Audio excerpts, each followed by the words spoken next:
Hello guys, सबैजना आरामै हुनुहुन्छ होला। आज फेरि म जाँदैछु तरकारी बनाउने भनेर। म सबै रेडी भएको, के अरे ओइल नै रहेनछ, तेल नै रहेनछ। अब के गर्नु, अब बिना तेलको त खाना बन्दैन। त्यही भएर म तेल लिन जानु लाग्छु।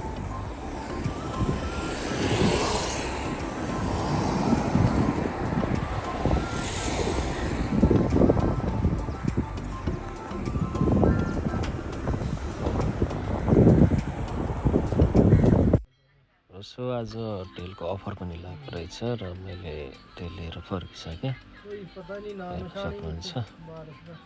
र तेल लिएर फर्केर पनि म सब्जी आज एक कडी भन्दा पनि मटर मिक्स गरेर एक कडी बनाइरहेको छु। क्यानोला डब्बा हेर्न सक्नुहुन्छ। अन्डा हल्का फ्राई पनि गरेर हाल्नु लाग्यो।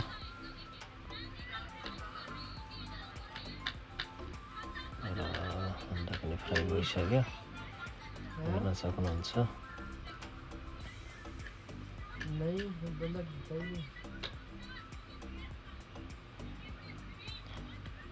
अन्डा फ्राई गरेको हल्का एक्स्ट्रा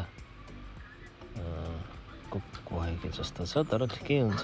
स्वाद चाहिँ राम्रो आउँछ, पकाएको छ, हेर्न सक्नुहुन्छ। फाइनल मैले हालिसकेँ, कलर चाहिँ ठिकै आएको छ, ठिकै छ। र अन्डा बनाएर पनि म चाहिँ बाहिर एकछिन वकको लागि बाहिर जाँदैछु। म दैनिक 10 राउन्ड 7देखि लिएर 10 राउन्ड चाहिँ लगाएको हुन्छ दैनिक।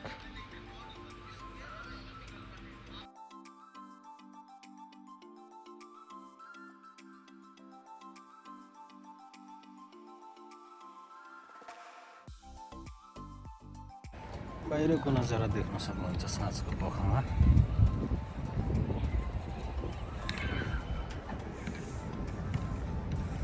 लाइटहरू बलिसकेका छन्। 10 राउन्ड लगाउने भन्ने योजना छ, हेरौँ।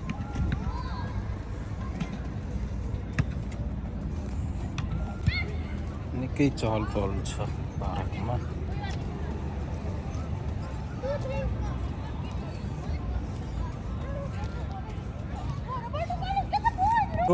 7 राउन्ड भइसक्यो मेरो, हेर्न सक्नुहुन्छ। मेरो पसिना पनि आइसकेको छ।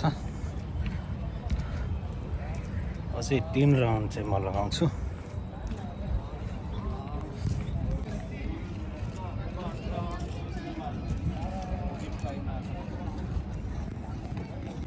फाइनली मेरो सबै वर्कआउटहरू भइसक्यो। म एकछिन हावा खाएर अब रुममा जानेछु। देख्न सक्नुहुन्छ निकै पसिना आइरहेको छ मलाई। मैले 10 राउन्ड 45 पुसअप गरिसकेँ। सो अँध्यारो पनि भइसक्यो।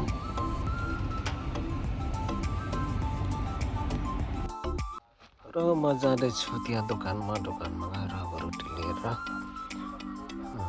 हल्का नुहाइधुइ गरेर फ्रेस भएर चाहिँ अब खाना खानुपर्छ। र जाँदैछु म त्यहाँ रोटी लिनको लागि। तपाईँहरूलाई थाहा छ, यहाँको रोटी पनि निकै ठुलो हुन्छ। एकजनाले यस्तै नखाने मान्छेले त एकजना रोटी खान गाह्रै नै हुन्छ। अलिक खाने मान्छेलाई चाहिँ एउटा रोटीले इनफ हुन्छ। र सो मैले हामी दाजुभाइलाई 3वटा रोटी लिएर आयो। आज चाहिँ अलिक बढी खाने भएर। र देख्न सक्नुहुन्छ हामी खाना सुरु गऱ्यौँ। र तपाईँहरूले कस्तो लाग्छ मेरो चाहिँ भ्लग हेरेर सल्लाह सुझाव प्रतिक्रिया दिनु होला। हस्, धन्यवाद सबैजनालाई, नमस्कार।